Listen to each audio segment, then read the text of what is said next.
Real Schoolers, I've been accused by some of my fans, I don't have a lot, but by some of them, for being a little too focused on Hollywood when I review films. Well, guilty as charged. In fact, in film school, some of my fellow film students actually called me Hollywood. I think it was supposed to be an insult, but I didn't care. I wanted to make movies and write movies about time-traveling demigods and demon hunters, while my colleagues were making stories about French-Canadian prostitutes befriending homosexual Inuits. Not that there's anything wrong with that.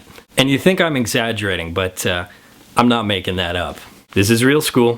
When you're in the middle of a story, it isn't a story at all. While yes, I am poking fun at Canadian independent films, or at least what some believe Canadian independent films should be, I totally, wholeheartedly support the industry. So Sarah Polley writes and directs a documentary about the secrets that her family holds. It sounds like an amazing concept about finding the truth in things, but the irony is that the entire story is told from the perspective of a family of storytellers. There is a little bit of a personal connection to this movie. Not only am I a huge fan of Sarah Polley, the work she's done in Canadian film and television, but also the amazing work she's done in Hollywood with big-name directors like Terry Gilliam, Zack Snyder, and Doug Liman. On top of that, I love both she and her father Michael in the best-written Canadian show of all time, Slings and Arrows. And even further on top of that, my own mother works in the Canadian film and television business and has worked with Sarah's older brother, John Buchan.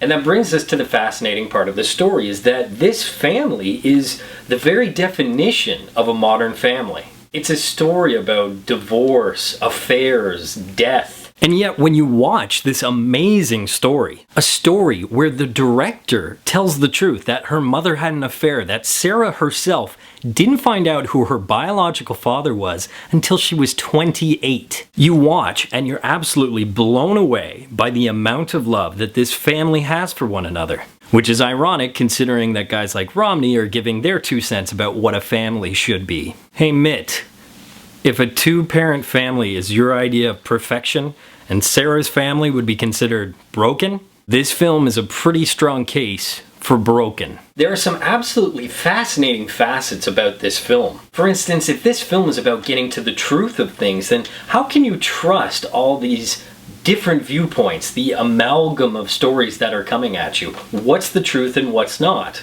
And Michael even brought this up in the film. He said to his daughter, how do you, as a director, have all this footage and yet create a film that isn't influenced by your own viewpoint? I also find it interesting that Sarah, over her career, both as an actor and a filmmaker, has chosen projects which regard the line between truth, storytelling, or reality and fantasy. Go, for instance, has an amazing high-paced story. Well, actually 3 stories intertwine that give you different perspectives and eventually build to the bigger picture. And of course, Baron Munchausen, one of my favorite films growing up, has that reoccurring Gilliam theme of reality versus fantasy. Are we picking up on commonalities yet? But you really have to see Stories We Tell for yourself. The characters in this, and yes, I realize they are real people, but trust me, their characters are a pleasure to watch, even if they're real people and not characters. Sarah's sister, Susie, say that 3 times fast, had an amazing quote in this film. And I may be paraphrasing here. Who gives a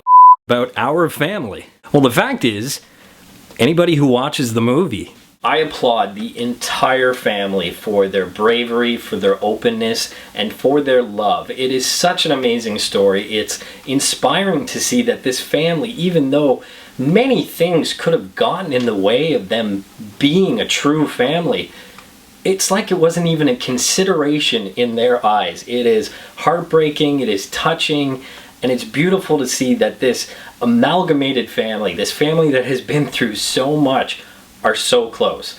And I have to give the entire family this episode's for the win. And I have to give Stories We Tell and earn it.